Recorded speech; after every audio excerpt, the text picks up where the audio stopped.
بسم اللہ الرحمن الرحیم السلام علیکم۔ یہ فیصلہ کرنے کے بعد ممنون نے ہیلیکارنس کو آگ لگا دی اور اپنے بچے کچے لشکر کو لے کر ان مضبوط قلعوں میں منتقل ہو گیا۔ اس جنگ میں سکندر کے لشکر کو بھی خاصا نقصان اٹھانا پڑا تھا اور بہت سے یونانی سپاہی مارے گئے تھے، اس لیے کہ اس کے سامنے ہیلیکارنس جل کر خاک ہو چکا تھا اور اسے یہ خبر بھی مل چکی تھی کہ ممنون اپنے لشکر کے ایک حصے کے ساتھ قریبی قلعوں میں جا بیٹھا ہے، مگر اس کے باوجود اس نے ان قلعوں کو فتح کرنے کا ارادہ نہ کیا کیونکہ اس کا لشکر پہلے ہی شدید نقصان اٹھا چکا تھا۔ تاہم سکندر نے ہیلیکارنس شہر کے نواح میں اپنے لشکر کا پڑاؤ ڈال لیا اور اس کے لشکر میں جتنے بھی شادی شدہ سپاہی تھے انہیں اس نے یونان چھٹیوں پر روانہ کر دیا۔ یہ چھٹیاں چند ماہ کے لیے تھیں اور روانہ کرتے وقت اس نے انہیں سختی سے ہدایت دی کہ واپسی پر وہ اپنے ساتھ نئے تربیت یافتہ سپاہی بھی لائیں جن کی فوجی تربیت یونان میں مکمل ہو چکی ہو۔ ہیلیکارنس کے جلے ہوئے شہر سے بالآخر سکندر نے کوچ کیا اور ایرانی سلطنت کے اس حصے میں داخل ہوا جسے پمفیریا کہا جاتا تھا۔ سکندر نے اس علاقے کے کئی اہم شہروں کو فتح کر لیا۔ وہ خاص طور پر ساحلی علاقوں کو اپنے قبضے میں لینا چاہتا تھا تاکہ ایرانیوں کا بحری بیڑا بے اثر ہو جائے اور انہیں سمندر کی طرف سے کسی قسم کی مدد نہ مل سکے۔ ساحلی علاقوں کی اس مہم سے فارغ ہونے کے بعد سکندر نے اپنے لشکر کے ساتھ دوبارہ شمال کا رخ کیا اور ان علاقوں کی طرف بڑھا جنہیں قدیم ایرانی دور میں پیسیڈیا کہا جاتا تھا۔ ان علاقوں میں اس کا سامنا سخت جان اور جنگجو پہاڑی قبائل سے ہوا، مگر انہیں شکست دے کر اس نے آگے پیش قدمی جاری رکھی اور فریگیا کے علاقے کی طرف بڑھا، جہاں پہنچ کر اس خطے کو بھی فتح کیا اور وہاں اپنا مضبوط نظام حکومت قائم کر دیا۔ فریگیا کے کئی علاقوں کو زیر نگی کرنے کے بعد بالآخر سکندر اعظم نے اس خطے کے مرکزی شہر اور دارالحکومت گاڈیم کو فتح کرنے کا ارادہ کر لیا اور اسی مقصد کے تحت وہ گاڈیم شہر سے چند میل کے فاصلے پر اپنے لشکر کے ساتھ پڑاؤ ڈال کر اگلے بڑے مارکے کی تیاری کرنے لگا۔ دوسری طرف ہیلیکارنس کے قریبی قلعوں میں منتقل ہونے کے بعد ممنون نے جب یہ دیکھا کہ سکندر ایران کے ساحلی علاقوں کی طرف بڑھ گیا ہے تو وہ بھی ان قلعوں سے نکل کر اپنے بحری بیڑے کی طرف روانہ ہو گیا۔ ممنون نے چند ماہ پہلے اپنے بادشاہ داریوش کو یہ تجویز پیش کی تھی کہ اسے اجازت دی جائے تاکہ وہ اپنے بحری بیڑے کے ساتھ یونان میں داخل ہو کر یونانی علاقوں پر حملہ کر کے سکندر کو واپس پلٹنے پر مجبور کر دے، لیکن داریوش نے اسے اس منصوبے کی اجازت نہیں دی تھی۔ اب جب ممنون نے دیکھا کہ سکندر ایک کے بعد ایک شہر فتح کرتا جا رہا ہے اور ایران کے اندرونی علاقوں کی طرف تیزی سے بڑھ رہا ہے تو اس نے خود ہی فیصلہ کر لیا کہ وہ اپنے بحری بیڑے کے ساتھ یورپ پر حملہ کر کے جنگ کا رخ بدل دے گا۔ چنانچہ ممنون نے اپنے بحری بیڑے کو حرکت دی اور ایک نیا منصوبہ ترتیب دیا کہ مقدونیہ اور یونان میں ایک نیا محاذ کھول دیا جائے تاکہ سکندر کی توجہ ایرانی سلطنت سے ہٹ کر اپنے وطن کی طرف مبذول ہو جائے۔ اس منصوبے کے تحت وہ اپنے بحری بیڑے کے ساتھ آگے بڑھا اور سب سے پہلے یونانی علاقوں پر حملہ کر کے انہیں اپنے قبضے میں لینا شروع کر دیا اور ابتدائی کامیابیوں کے بعد اس کے حوصلے مزید بلند ہو گئے۔ اس کے بعد ممنون اپنے بحری بیڑے کے ساتھ آگے بڑھا اور یونانی جزیرے لزبس کا رخ کیا، جہاں پہنچ کر اس نے ایک ایک کر کے وہاں کے مشہور شہروں پر حملہ کر کے انہیں فتح کر لیا۔ صرف ایک اہم شہر باقی رہ گیا تھا جس کا نام مٹیلین تھا۔ آخرکار ممنون اپنے لشکر کے ساتھ اس شہر کی طرف بڑھا، لیکن ایران کی بدقسمتی کہ اس موقع پر قسمت نے اس کا ساتھ چھوڑ دیا۔ وہ راستے ہی میں شدید بیمار ہو گیا اور کچھ عرصہ بستر علالت پر رہنے کے بعد اس کی موت واقع ہو گئی۔ ممنون کی وفات ایران کے شہنشاہ داریوش اور اس کی پوری سلطنت کے لیے ایک ایسا صدمہ ثابت ہوئی جس کا ازالہ ممکن نہیں تھا، کیونکہ وہ نہ صرف ایک عظیم سپہ سالار تھا بلکہ ایرانی مزاحمت کی سب سے مضبوط امید بھی تھا۔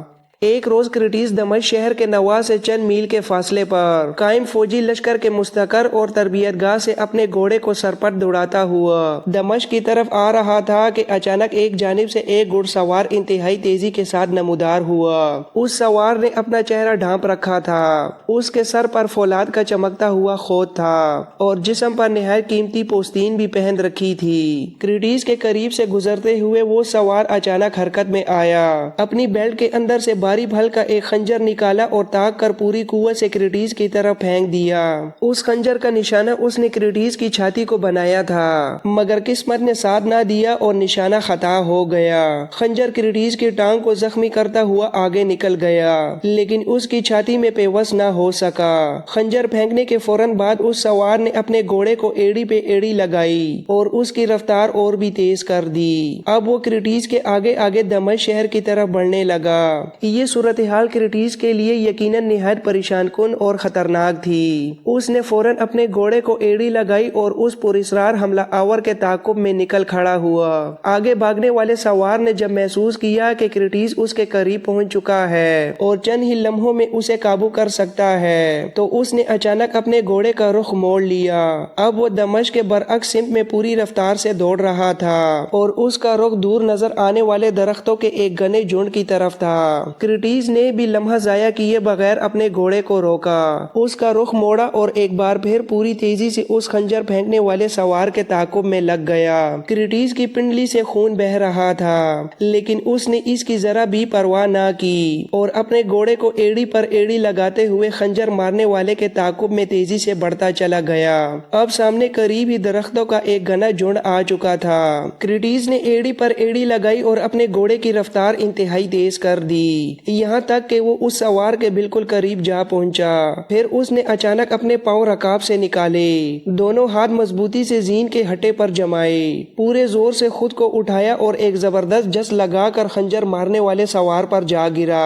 کرٹیس کے اس اچانک حملے سے اس کا اپنا گھوڑا رک گیا، جبکہ دوسری طرف وہ سوار بھی اپنا توازن برقرار نہ رکھ سکا اور گھوڑے سے نیچے آ گرا۔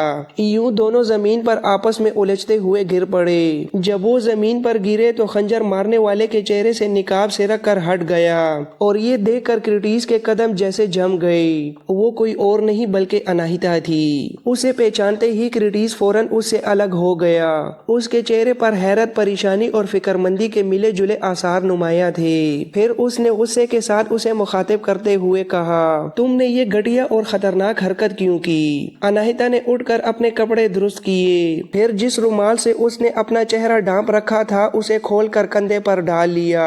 اس کی آنکھوں میں غصہ اور دل میں جلتا ہوا انتقام صاف نظر آ رہا تھا، اور پھر وہ شدید برہمی کے ساتھ بول اٹھی، آخر تم یہاں سے جاتے کیوں نہیں؟ کہیں دور دفع ہو جاؤ، ایسی جگہ جہاں میں تمہاری شکل تک نہ دیکھ سکوں۔ تمہیں دیکھ کر میرے اندر ایک عجیب سی بے چینی اور خلجان پیدا ہوتا ہے، میرے دماغ میں جیسے ہلچل مچ جاتی ہے۔ گاڑیم شہر میں جب تم پہلی بار آئے تھے تو تم نے میری ملازمت قبول نہ کر کے مجھے حد درجہ ذلیل اور رسوا کیا تھا، اس لیے اب میں بھی تمہیں ذلیل کرنے کا کوئی موقع ہاتھ سے جانے نہیں دوں گی۔ میں تمہارے ساتھ اسی طرح کی حرکتیں کرتی رہوں گی، تمہیں بے چین اور پریشان کرتی رہوں گی، یہاں تک کہ تم مجبور ہو کر اس جگہ کو چھوڑ نہ دو۔ اناہیتا کی اس گفتگو سے کرٹیس نہ خفا ہوا اور نہ ہی غصے کا اظہار کیا، بلکہ اس کی طرف دیکھتے ہوئے قدرے نرم لہجے میں کہنے لگا، مجھے دیکھ کر اگر تمہیں اتنی ہی بیزاری ہوتی ہے اور تمہاری طبیعت میں خلجان پیدا ہوتا ہے تو تم خود کہیں اور چلی جاؤ